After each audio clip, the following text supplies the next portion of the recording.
Hey everyone, Andre Chin here with the Real Estate Hustle podcast. Today we've got a special guest, Sam Metzger from the Compass Real Estate Advisors. Sam's been in real estate for over 6 years and is here to share all things operational and real estate with us today. Sam, welcome to the show. Thanks for having me. Awesome. So Sam, tell our listeners at home a little bit about yourself, kind of how you got to this incredible position that you're in right now. Yeah, so like you mentioned, I've been in the real estate industry for over 6 years. I started as a marketing director and kind of worked through different roles within the industry, between an operations manager to selling real estate, getting my license for 2 years of just full-time selling, and then stepping into the role as director of operations in 2017. That's incredible. So I heard a lot there. So over 6 years, we went from marketing, we went to ops, we decided to get our license and started to sell. And now we're back in an ops role. What brought you back in operations versus staying on the selling side? Definitely my love for systems, organization, and having everything organized on that side. Is always my passion. When I first got into the industry, I really wanted to learn how everything operated from behind the scenes before getting my license. So I ended up dropping out of university my second year due to lack of passion in the role that I was in, or the program I was registered for. So I really wanted to make sure that I loved the industry before getting my license, and having that passion and love for selling real estate. And obtained my license and decided to sell, and realizing that I really loved being behind the scenes and making sure that I was the one that was making sure the ship was headed in the right direction. And so the opportunity came up and I grabbed it. Awesome. So for those listening, I mean, let's just cut through the BS, so to speak. You're my operations director. You're with our organization, Compass Real Estate Advisors, and you're basically the person that keeps it all together. Now, I remember back when you kind of looked at the role and you were selling, you were a licensed agent at the time and absolutely crushing it. Like when we talk about the hustle, you were 14 or 15 transactions in under 8 months, and you were well on pace for a massive career. Then we lose our administrator. There's nobody in the role, and like everything else, I get the hat back because, I've got to be the one to service it. And I still remember the day you put your hand up, you're like, I think I can help you with that. I think I can come over here and do a better job than whatever it is you were doing right now. And in your defense, I was doing a terrible job at paperwork and loading listings and all these other things that we were doing at the time. And then you kind of grasped the role. And I made a joke with you the other day. I don't even think I gave it to you, even though I was in so much pain. I was like, I think you still have to earn it. And you went and did that. So talk to our listeners a bit about kind of that journey and how being in your role is so pivotal to a real estate organization. Absolutely. Thank you for mentioning that, because I feel like we were kind of dancing around the scenes of what operations I was running. So thank you for that little background story. In terms of losing that administrator and being on the sales side within the team, there was a lot of experience that I brought from my previous past in the industry, not selling real estate, that I was kind of watching and making kind of mental notes on things that I would have liked to do. And that's kind of where I started to realize that pivotal piece of, I'm more focused on things I would rather do behind the business than I am focusing on selling real estate. So putting my hand up and going, hey, I love what you're doing here. This isn't the hat you should be wearing anymore. And I think I look better in the hat than you do. And I'm going to earn it. So in terms of that pivotal piece for your real estate business, you come to a point in the MREA, so the Millionaire Real Estate, I'm blanking on the last word, Millionaire Real Estate Agent. Yes, thank you. Is it Friday?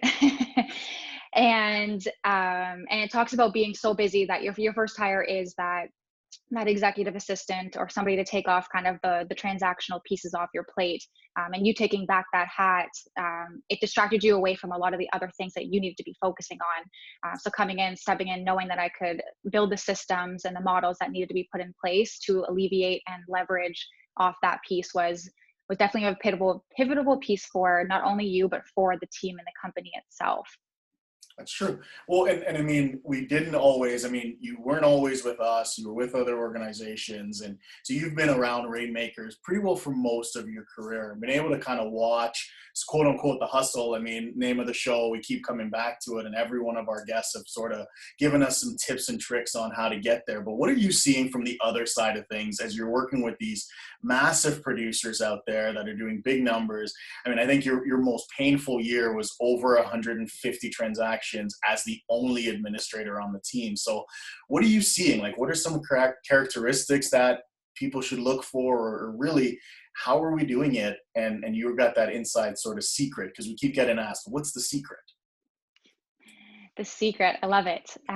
Yeah, so to touch base on um, the most transactions I've been able to handle as one administrator for a team of, I think we were in 2 locations. It was last year, and we closed on 164 deals that year. So my busiest week was 19 transactions in one week, on top of everything else, with 2 teams in 2 different cities. We expanded that year, and it was our first kind of opening to that world. So yeah, in terms of what I'm seeing and characteristics to look for in someone that can handle that is honestly one of my big passions, and one of the things that I think is most pivotal in my career would be mindset.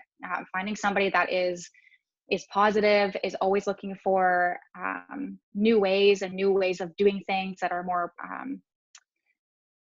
what's the word I'm looking for, more productive for the agents, but also your mind, or not your mindset, the growth. So having that growth mindset and always wanting to take courses and take advantage of so many people within Keller Williams that you can brainstorm with and find solutions, and surrounding yourself with others that are doing it better than you, and being okay to accept that somebody is running something better and learning from it, and then improvising it into the business, because we can always improve on things if we're open to the ideas. Well, and I've got no problem in saying, when it comes to systems and models, Gary Keller says, find the person who's better than you. And you're definitely that for our organization. But when you talk about mindset, I mean, everyone hears operations and thinks boring, right? I mean, oh my God, it's the people who do the paperwork. And we know it's not that. But how are you keeping your mindset in tip-top shape and continuing to push at the level that you are? Lots of things. So I'll name 2 pivotal pieces for me, and I keep saying the word pivotal, but without pivoting, you're not growing. So Pivot, pivot. so the first one is attending conferences and surrounding my social feed with motivational speakers and people that are always raising their leadership lid and raising who they are as a person, and never stopping that growth. One of those people for me is Rachel Hollis. So she's a motivational speaker and writer. And I attended one of her conferences last year, and something that stuck with me that I actually brought today to share is she mentioned in her conference, delivering on the promises that you make to yourself. You struggle with your self-esteem because you don't honor yourself, and you treat yourself like your word doesn't matter. So a big piece for me is I say what I'm going to do, and I do it, and I deliver on it, and I make sure that the person that I promised it to knows that I've delivered it. So that helps me build my trust, my characteristics, and make sure that I'm showing up properly for everybody that I set out expectations for. And the other one that has been great through this is the Miracle Morning. So Hal Elrod wrote a book about it. If you haven't heard of it, I'm up every day between 4:45 and 5 a.m. and I meditate, I journal, I read, and I exercise. And that's all before I get my day started and I come into the office. And that's been very pivotal, especially as we've been growing and getting busier and busier. I take that time to myself, uninterrupted, no email, phone down, and just spend it with me. What's been the results of that? I mean, I'm not sure how long exactly that's been. I have a general idea of when you kind of started, but what's that done for you over the last year and a bit of being able to practice that? Truthfully, it's given me this untapped energy that's inside of me that it sounds contradictory to say I'm waking up at 4:45 or 5 a.m. and it's giving me more energy. A lot of people hear that and they think, well, I don't have time for that. I go to bed too late. I'm going to be too tired and not going to be able to function the next day, where it's actually the opposite. If you get up and you do all of those exercises, I come into the office bouncing off the walls. It is 7:30 in the morning and I have so much energy and I haven't had my first cup of coffee. I've been doing it since 2019, I believe, at the end of the year, off and on a little bit this year, but back on track again, just for the sole purpose of that energy that it brings and starting my day on the right foot and not kind of waking up and grabbing my phone and getting distracted by an email and not truthfully being there for myself. Wow, that's awesome. And kudos to you for continuing to hold that together. For those of you that don't know, Sam is literally always bouncing off the walls. So much so that she's now doing a fitness channel. She's got all kinds of great workouts there. There's just that much energy that we couldn't use it all up in a day. We had to pivot back into something else, and now you're even doing more. But I mean, we get into this world and it's we're 2020, COVID hits, our team's off to a great start and we're crushing it, and then we all get locked down and end up back at home. And your department pretty well put the team on their back, and you guys kind of held it together for us through that entire time. Everybody else sort of followed and we all kind of got back together. But what's that like for you guys, pivoting into a digital world, doing things that we've never done before, supporting teams in multiple cities, all from Zoom calls? I mean, talk about a catastrophic change of events on a whim, and here we are today, and still standing and still fighting. So talk to me about that a bit. Yeah. So, I mean, you said a catastrophic change. And yes, it was catastrophic for the pandemic and what it's done to our world and shifted everything. Um, we were kind of due for it. I know in the last kind of couple years, Gary's kind of always forecasted that there would be a shift in sometime that's coming, whether it's a pandemic or whatever that looked like. And it came sporadically in March for us. And what it looked like was really taking a look at all of our systems and our budget of everything we were spending money on and how our agents were showing up, and just doing a deep dive into everything that we were invested in, everything that we were using, and how could I take that number and cut it in half, if not a quarter, to make it still efficient but running more smoothly. So it kind of forced this reflection on the entire business to have our must stay, our fixed costs that had to be there, and how we could pivot in the online world and cut our costs back to stay alive and support our agents and the families that come along with having a big team.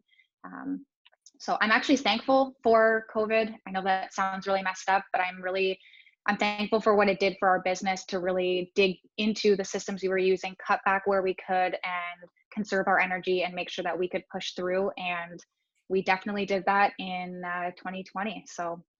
Wow, that's incredible. So your cost savings, you're at home working, you're still supporting agents across multiple cities. How are you functioning through all of that? I mean, we touched on mindset a little bit, and we're probably going to come back to this a few different times, but you're supporting multiple expansionists, and not just yourself. I mean, I'd love to hear more about what your overall department looks like, how you're supporting that at a high level. How are you doing that? How are you keeping yourself getting up every day, still getting up early in the middle of a global pandemic, while real estate agents are complaining that they don't have the resources to do? Like, talk to me about that. Yeah. So, I mean, I would be lying if I said that I didn't have any off days during the time we were in quarantine. I'm going to be real with you. There were a few days that I was on Zoom calls and I had multiple people check in with me and kind of ask what's going on. And I let myself have a day. I was in the basement. I had the windows all covered and I worked, but I was just not in the right mindset. I was kind of feeling down and drained. I get my energy from motivational speakers, like I mentioned before. I get my energy from exercising and being surrounded by people that lift me up and support me through those times. So I'd be lying if I didn't say our leadership team, and that includes you, Andre, didn't help be there and support through that time to encourage and make sure that I was taken care of as well through everything. Because in that supportive role, sometimes you're so busy taking care of everybody else, you forget to take care of yourself. And having that reminder of, hey, take an hour and go walk your dog or exercise or do something that gives you energy, that's just for you, that's unplugged, so that you can show up a lot better for the people in the organization. And I think just being so focused on keeping my mindset in that growth mindset and not thinking negative. I don't usually like to complain. If I do, I give myself 5 minutes and then I let it go, and have kind of a funeral for that thought and move forward. And yeah, What do you mean have a funeral for that thought? What does that mean exactly? it means accepting that something's come into my brain and that I felt a certain way, acknowledging it, feeling it, and then having a funeral where I just let it go. So I allow myself the time to process it in my head, but I don't want it sitting around and lingering. Um, you only spill the coffee you have in your cup because you have coffee. And what I mean by that is, you can't get upset because somebody pushed you. You spilled your coffee because you had coffee in your mug. So um, what happens to you and how you react is an epitome of what's going on inside. So if you don't deal with what's going on inside, how can you possibly show up properly for yourself, and then for others around you as well? That kind of makes Nice. sense. Yeah, it makes perfect sense. I almost want to give you the tagline, Sam Metzger, the queen of one-liner motivational speeches. That's incredible. Even just sharing at home, like talking back through those tough times, and like I said, we get the unique opportunity that we get to work together every single day, and I get to see a lot of this stuff. I know I'm an absolute flipping nightmare to work for, and when I think back to some of those moments, how did I know you weren't okay? I still remember that day. We're having a Zoom call. I think we were having a team Zoom call midday, and a glass of wine goes floating by casually, and I'm like, I'm pretty sure it's like 2 in the afternoon, and that is a half a bottle in a glass. And I immediately sort of remember going back, going, "Hey, are you okay? Like, should we talk about what's happening here?" But that was, I mean, there's a pandemic. We had to kind of do what we needed to do, and until we kind of got let back out and we were able to function a bit again. But I keep hearing mindset, and so you're supporting multiple locations. And we've had other people on the call talking about expansion and what that means and everything else, but we haven't had anyone from the operations side sort of explain it. So what's expansion from your point of view, and why should people be thinking about it, or what does that look like going forward? Expansion for me, it's a great opportunity to be able to apply my systems and models and the manuals that I've put in place for what we call the hub. So your local, where the director of operations and usually the team leader would be working out of, and be able to apply everything that you've applied here, in a separate location. So it's great, obviously, for the opportunities that it brings for the team, but also to apply it at a higher level and to have those challenges of, hey, okay, they're not personally in-house every single day. We're now dealing with somebody that is a drive away, but not someone that you see every day.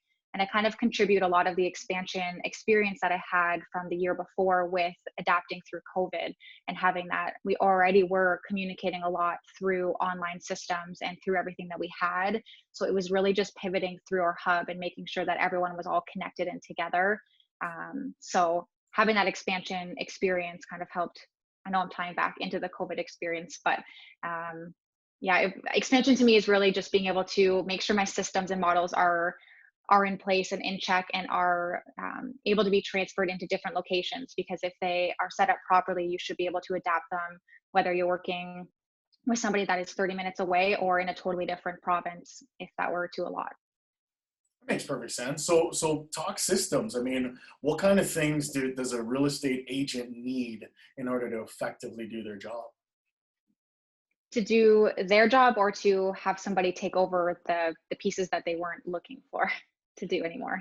I guess a little bit of both, right? I mean, where do we go? I mean, I'm a single agent. I'm thinking about getting into this world of the team world. I'm looking at building something. I have no idea what I'm doing. So take me back to when we started, and what are the first things you kind of look for, and what should we be keeping an eye on as a single agent if we want to go down this path?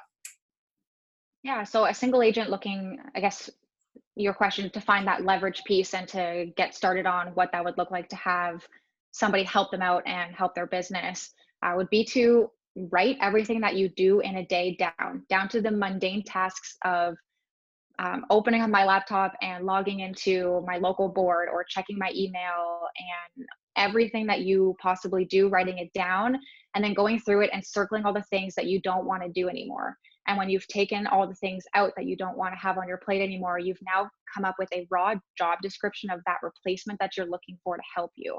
And then from there, you can kind of chunk out what that looks like for that person. And then you can go and find that person. Because if you're trying to find someone, but you don't know what they're going to help you with, it's really hard to find that right fit if you don't have exactly what you're looking for in that person to be able to qualify them for the role.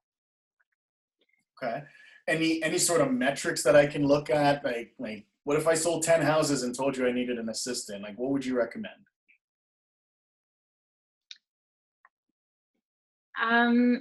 In terms of trying to find somebody, I guess I don't really understand your question. Well, I think I'm having success. I'm having a great year. I mean, I'm moving some units. I've got 12 deals under my belt. I think I need an administrator. What now? I would say sell 20 more and get yourself to a spot where you cannot handle any more appointments. You can't handle the paperwork and you can't handle what's on your plate, that you can't possibly function and sell anymore. So what sort of stuff comes through an operations department? Like when I think of a real estate agent starting out, there's so much, right? The mountain is almost insurmountable. What sort of things come through the ops side of stuff? Now, I'll give kind of an outline of what we run through. I know some teams look a little bit different depending on the services that they provide.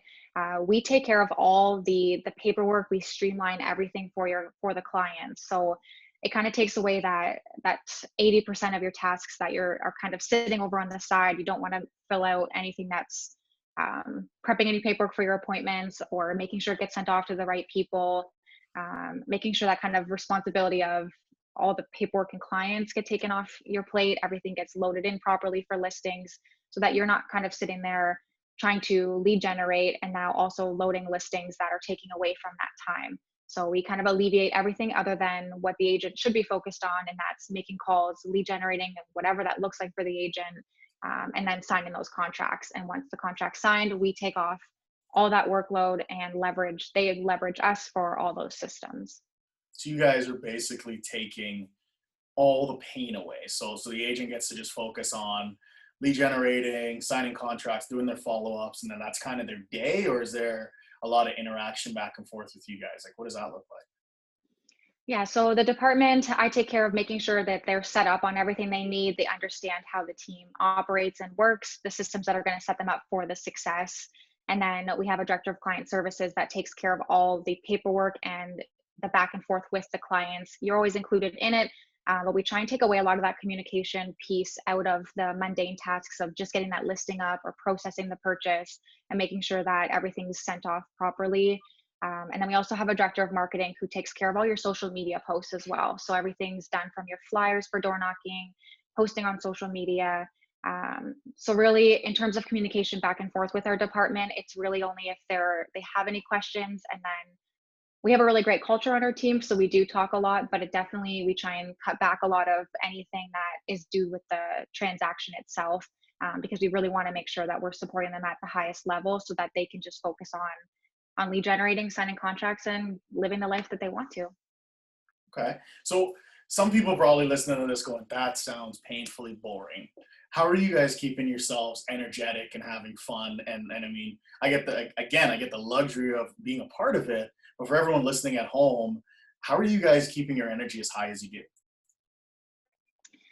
Well, we like each other, which helps. So in our department, we are friends. So we get our energy off of each other. We like each other. So spending all day together and helping each other out.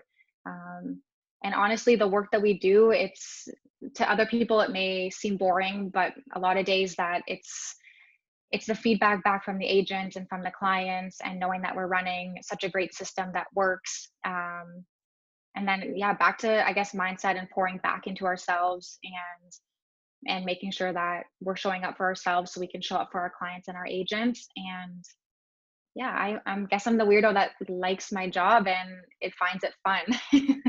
That's incredible. And you got to have fun loving it. I mean, the big thing coming out of real estate in the last couple of years is falling in love with real estate again. We hear it all the time, family reunion, mega camp, loving what you do and loving your job. We've had some unique, crazy opportunities over the last few years being the organization that we are. But I mean, operations don't really get to have the fun, right? I mean, the real estate agents out there, we're the faces of the business, we're doing all the cool stuff, and people look at us and think, oh yeah, you guys just get to drive around fancy cars and write deals all day. We've dispelled that myth through the last 5 or 6 calls that is not the reality. Even though some of us might have nice things, there's a lot of work that goes into it.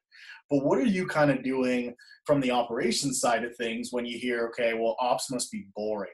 Like that can't be true. I hear you guys having a good time, and yes, you love each other, but what other things are happening that give you energy? Yeah, so actually, I'm going to refer back to November. I had the opportunity, actually, I'm going to throw you a little bit under the bus. I think it was in the summer, you had asked me to step on and be a part of a panel. I said yes because I am a big believer in being comfortable with being uncomfortable.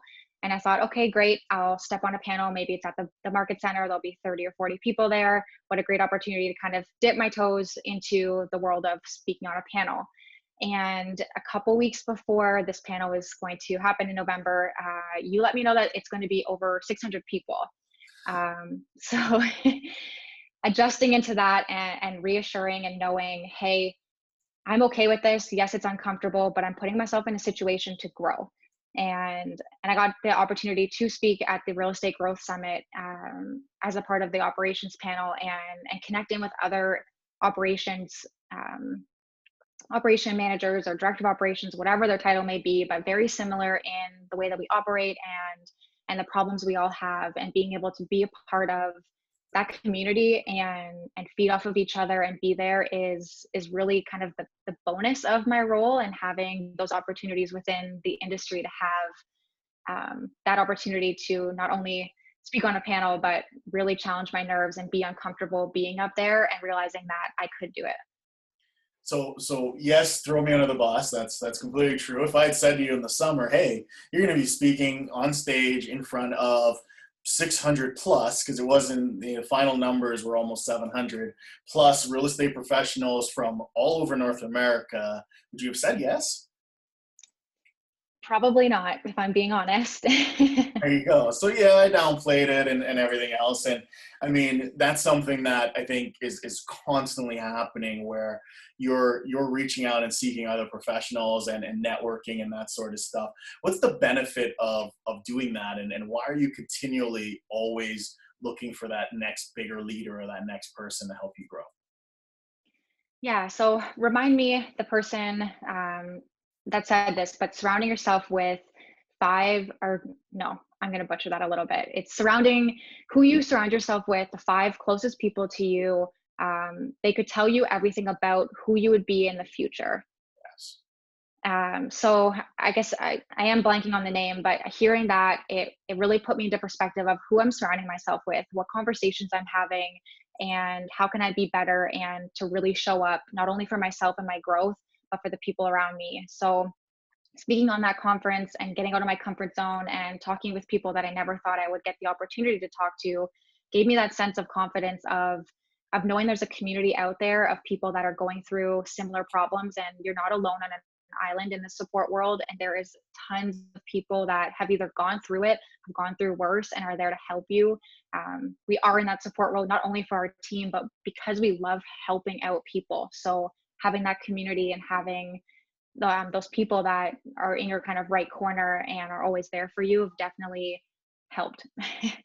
Well, and you got it close. And for anyone that knows Sam will butcher all the cliche terms out there.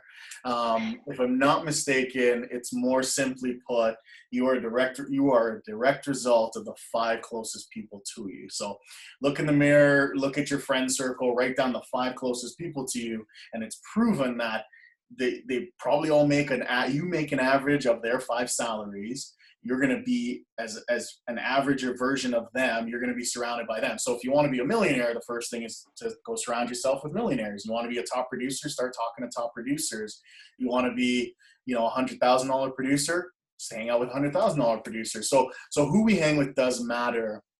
And there's some incredible operations people over the years that I've sort of seen you networking with and that sort of stuff. But talk to me about this conference. You're on stage, you're 680 plus people.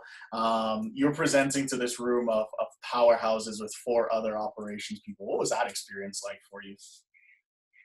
The first 5 minutes were deathly terrifying. And then after I kind of warmed up and getting my opportunity to share what's worked within our systems, how we've set it up, failing forward, and just being able to discuss kind of the details on what's worked and what hasn't.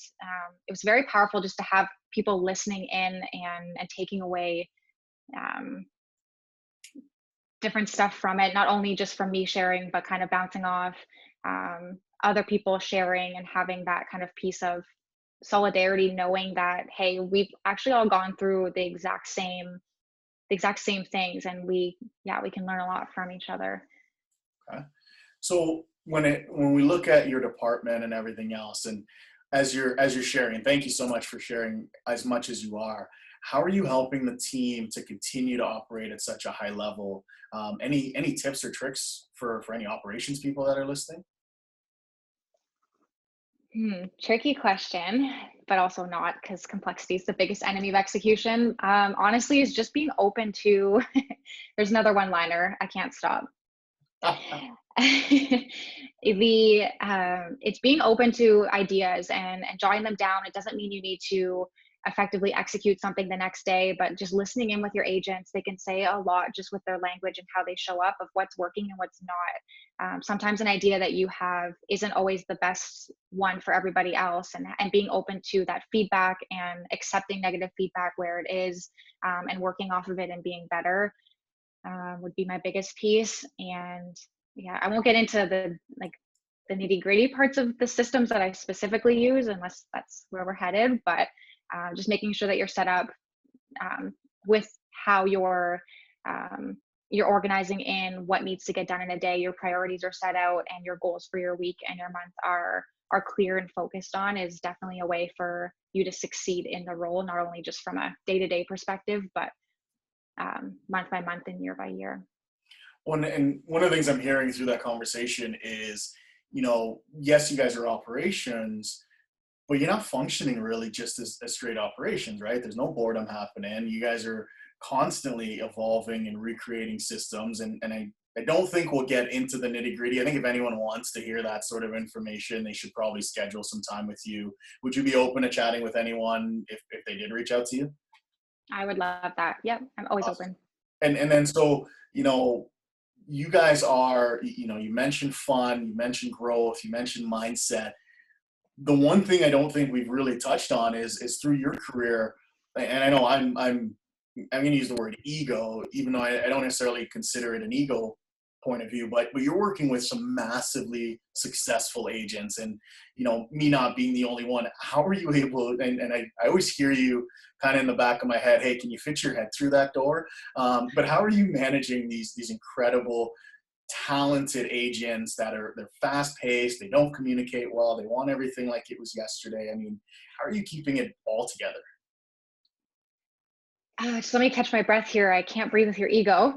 Um, That's yeah, the how am I one. managing that? Yeah, head, air, it's yeah.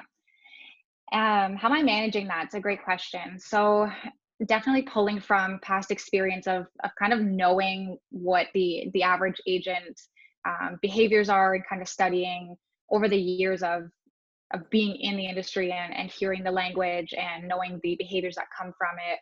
Um, and always kind of being one step ahead. So I'm very proactive in a lot of things that I do in my life, and I just apply that in with the business. So I try and think of a couple instances that could happen in the future and make sure that I'm planned out properly with my systems, that they're set out. So an example of that is when I'm setting out a system for, say, a checklist or something that is a procedure that's going on within the business. Is it adaptable that if I were to step out of my role, could somebody replace me, or could I apply it into a different location? Or is it only built just right now for 3 agents that I have on the team? I'm always thinking bigger and making sure that my systems are not built for the team that we have right now, but for the team that I know we're going to have in the future. So scalability, in a word. Yes, thanks. You're welcome. So what's next? I mean, you guys have been affectionately nicknamed Team Awesome from our entire organization. Where's Team Awesome headed to next? Well, I'm hoping we can expand into a couple more locations. And in the next year, I'd love to find my replacement and step into a bigger role within the organization of Andre's empire of companies that you're constantly creating. And yeah, keeping us as Team Awesome and expanding and showing up for our people the way that they need to be shown up for. Okay. Last two questions before we wrap. We're almost out of time here today. If you could share something with a real estate agent who's struggling or even building, doesn't even matter, what's one thing that you believe every real estate agent needs to know?